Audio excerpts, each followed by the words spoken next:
In the dimly lit corner of a bustling five-star restaurant, a young black waiter moved swiftly between tables, his posture straight yet his eyes cautious.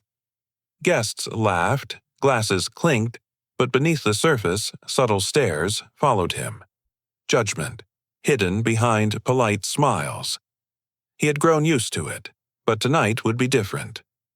At one particular table sat a sharply dressed man, his aura radiating quiet power.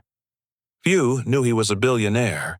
When the waiter suddenly spoke flawless German to a surprised guest, silence swept across the room.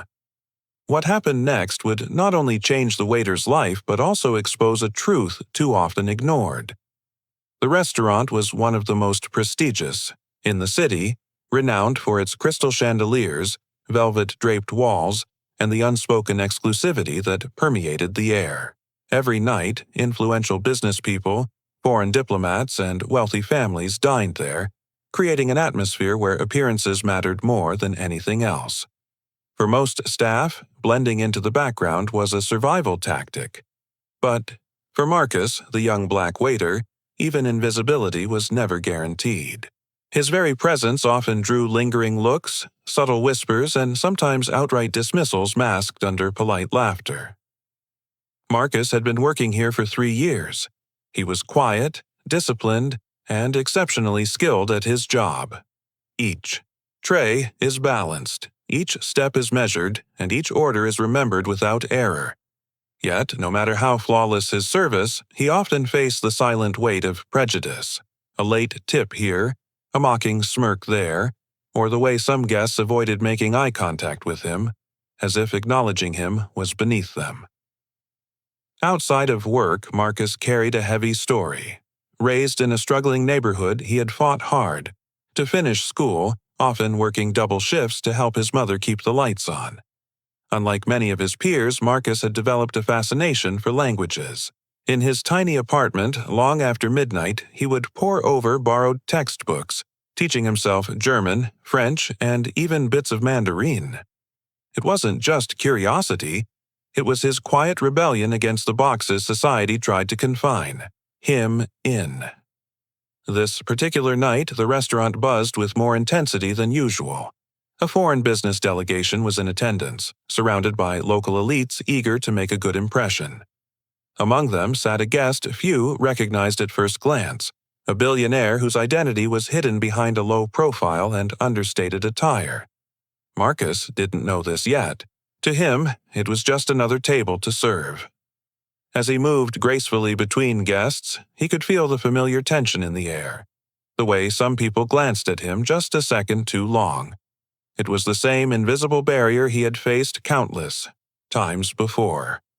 But within the chatter of different accents and languages filling the room, Marcus felt something stir deep inside him.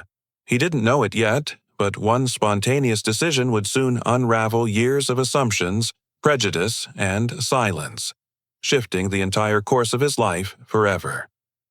The evening carried on with the usual rhythm of polished forks and hushed conversations.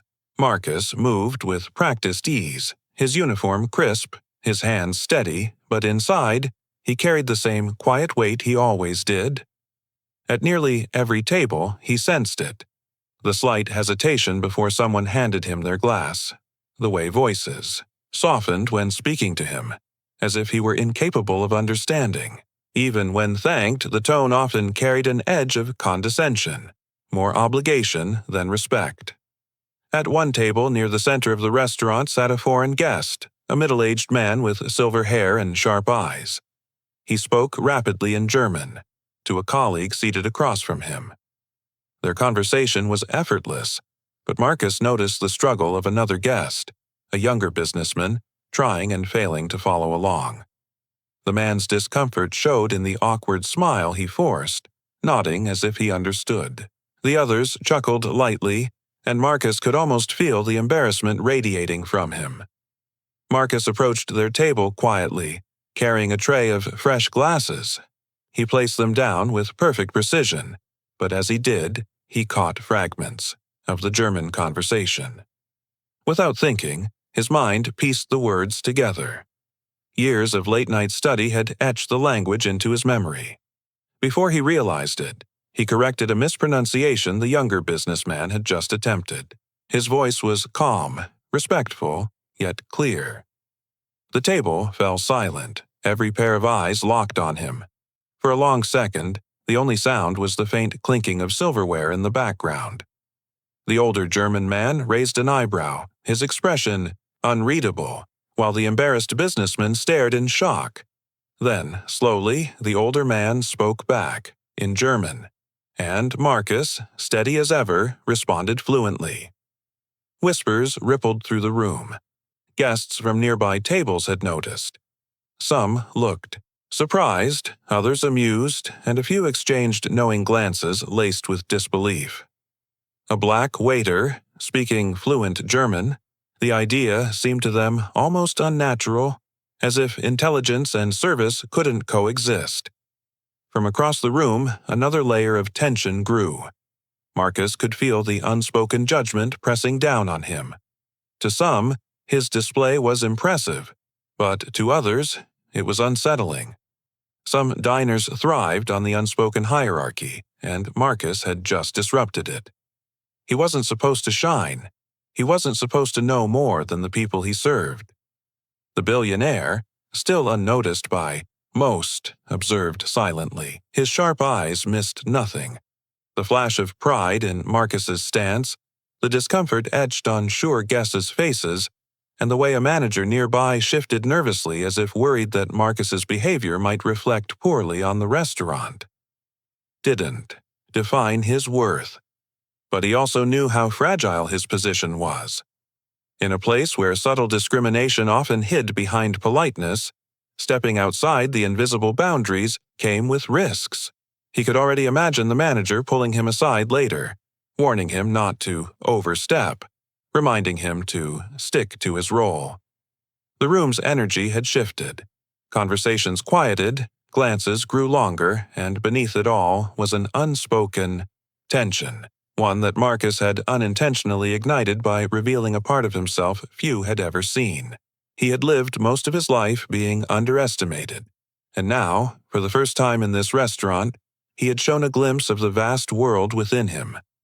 Little did he know, someone at one of those tables wasn't just watching with curiosity. They were preparing to change everything. For a few heartbeats, the restaurant seemed to hold its breath. Then the whispers swelled, echoing like a low current through the chandeliers and velvet walls. Marcus stood still, tray balanced against his side, aware of every eye that lingered on him. Some looks carried admiration, but far more carried the sting of disbelief, as though his knowledge of German had violated an unwritten rule. The manager, a tall man in a stiff black suit, hurried forward. His face was tight with unease. A smile stretched too thin as he approached the table where Marcus had just spoken. With quiet urgency, he leaned close to Marcus. His words meant for no one else, but the tension in his posture gave him away. To many in the room, it seemed like a reprimand. "Keep your focus on service," he whispered harshly before stepping back, forcing his smile wider for the guests. The meaning was clear. Marcus had overstepped. Knowledge wasn't part of his role. The German businessman, however, didn't share that sentiment. He leaned back in his chair, studying Marcus with interest, before deliberately asking him another question in German. Marcus hesitated, torn between obedience and dignity, but finally answered.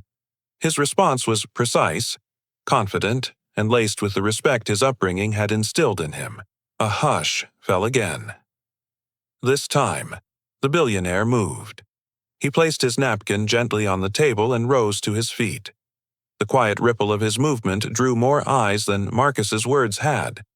Calmly, he walked toward the counter where Marcus had retreated, tray now set down as his pulse raced. Marcus hadn't recognized him at first glance. Still, as the man drew near, the subtle authority in his bearing became undeniable.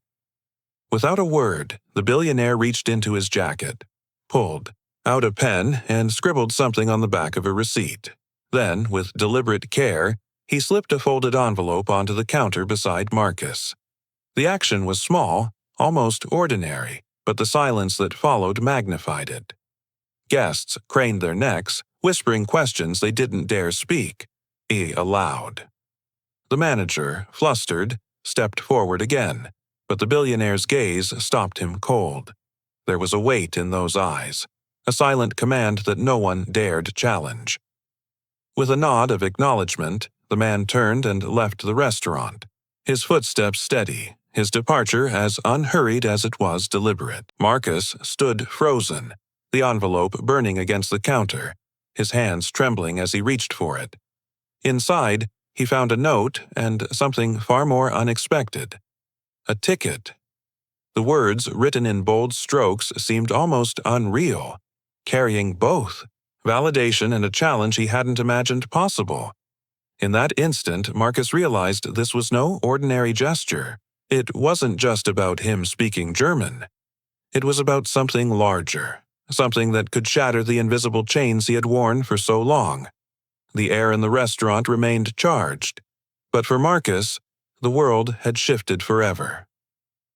Marcus held the envelope in his hands as if it were something fragile, almost unreal. His fingers brushed across the neat handwriting, his heart pounding louder than the murmurs still rippling through the restaurant. Inside lay a first-class plane ticket to Berlin and a short, handwritten note. Talent must never be hidden by prejudice. The world is wider than they allow you to see. Use this. It was signed with a name Marcus instantly recognized. A billionaire, known not for luxury or indulgence, but for investing in human potential. The realization struck him like lightning. This man had seen beyond the uniform, beyond the skin color, and into the person Marcus had always fought to prove he was. The restaurant's noise returned slowly, but for Marcus it felt distant, as if he were standing in the eye of a storm. The manager hovered nearby, clearly unsettled, yet powerless to intervene. The guests who had mocked or doubted him minutes earlier now whispered in tones of shock, their earlier superiority collapsing under the weight of what they had witnessed. The same waiter they had dismissed had been publicly recognized by someone whose opinion mattered far more than theirs ever would. That night, Marcus walked home under the city's dim streetlights with the envelope pressed against his chest. For the first time in years, the burden of invisibility felt lighter. The years of studying in silence, the nights of exhaustion, the endless moments of being underestimated. Suddenly, they all made sense. This was the beginning of something greater. In the weeks that followed, he prepared for the journey ahead. While some still doubted him, others began to treat him differently, realizing that the lines they had drawn between server and worthy were illusions. Yet Marcus knew change wasn't about the whispers in one restaurant. It was about the truth he carried with him. That brilliance, resilience, and dignity are never bound by race, class, or circumstance. When he finally boarded the plane, ticket in hand, Marcus understood the deeper meaning of that moment. It wasn't just a billionaire rewarding him. It was a reminder, to him and to everyone watching, that prejudice thrives only when talent is silenced. The world, however, cannot ignore the light that dares to shine, no matter how many try to dim it. And, as the plane lifted into the sky, Marcus left behind more than a restaurant. He left behind the weight of every whisper, every doubting glance, every attempt to shrink his worth. Ahead lay a future shaped not by others' narrow vision, but by his own unbreakable resolve. So the question remains for all of us. How many dreams have been buried, not for lack of talent, but because the world refused to see beyond its prejudice? And how many more will rise if only we learn to look deeper?